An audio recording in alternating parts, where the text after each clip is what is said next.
मैं आपको यह बताना चाहता हूं कि प्रधानमंत्री नरेंद्र मोदी लंबे वक्त से वन नेशन वन इलेक्शन की वकालत करते आए हैं। लगातार तीसरी बार सरकार बनाने के साथ ही प्रधानमंत्री नरेंद्र मोदी ने साफ कर दिया कि बहुत जल्द इसे लागू कर दिया जाएगा। इसके लिए पीएम मोदी ने सत्ता पक्ष विपक्ष के सभी नेताओं के साथ एक साथ आने को कहा है। इससे चुनाव को प्रबंध करने वाले खर्च में कटौती होगी। प्रधानमंत्री नरेंद्र मोदी ने जो वादा किया था उसे पूरा करने की तैयारी कर ली गई है। अब इस दिशा में मोदी सरकार तेजी से आगे बढ़ रही है।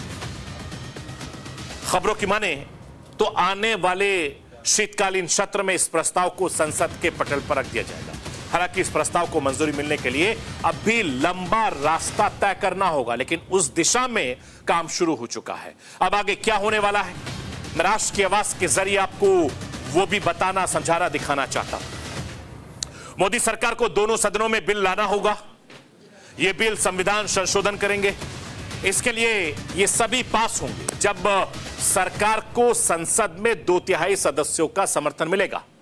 इस प्रस्ताव के समर्थन में सरकार को लोकसभा में 362 और राज्यसभा में 163 सदस्यों की जरूरत होगी।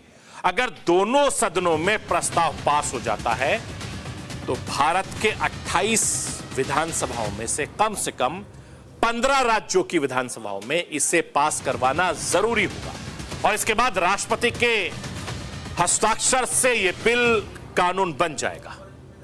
मैं आपको यह भी बताना चाहता हूं कि देश में एक साथ सभी चुनाव कराने का रास्ता मोदी सरकार धीरे धीरे साफ कर रही है। एक साथ चुनाव को लेकर विपक्ष के हमेशा से सवाल और आशंकाएं जाहिर रही हैं। वो सवाल अब भी उठ रहे हैं। हिंदुस्तान जैसे बड़े देश में एक चुनाव आसान काम नहीं। मैं राष्ट्र की आवाज के जरिए आपको कांग्रेस के अध्यक्ष मल्लिकार्जुन खड़गे को सुनवाना चाहता हूं। इसके अलावा विपक्ष के उन नेताओं को भी सुनिए जो इस बिल की मुखालफत कर रहे हैं। ये देखिए, ये प्रैक्टिकल नहीं है और ये चलने वाला नहीं है।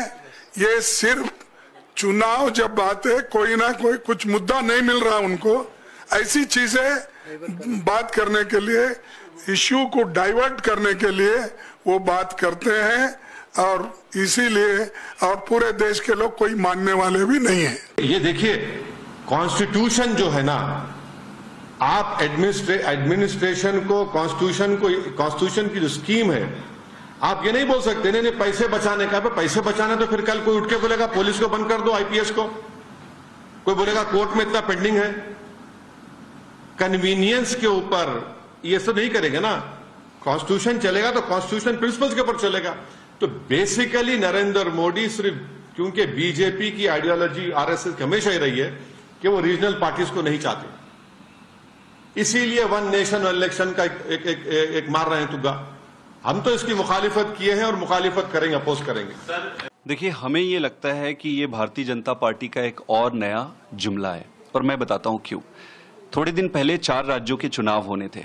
4 राज्यों के चुनाव में इन्होंने सिर्फ 2 राज्यों का चुनाव किया। इन्होंने हरियाणा का और जम्मू एंड कश्मीर का चुनाव कराया, झारखंड और महाराष्ट्र को छोड़ दिया। अगर आप 4 राज्यों के चुनाव नहीं करा पा रहे हो, आप वन नेशन वन इलेक्शन कैसे कराओगे? उसको भी छोड़ो, मैं इनसे ये कहना चाहता हूं कि हम मांग कर रहे हैं कि महाराष्ट्र और झारखंड के साथ आप दिल्ली का चुनाव करा दो। ये उसमें भी सहमत नहीं है। तो जब आप एक साथ 3 राज्य के चुनाव कराने में असमर्थ हैं, एक साथ 4 राज्यों के चुनाव कराने में असमर्थ है, तो फिर ये कैसे संभव है कि आप पूरे देश में एक साथ चुनाव करेंगे?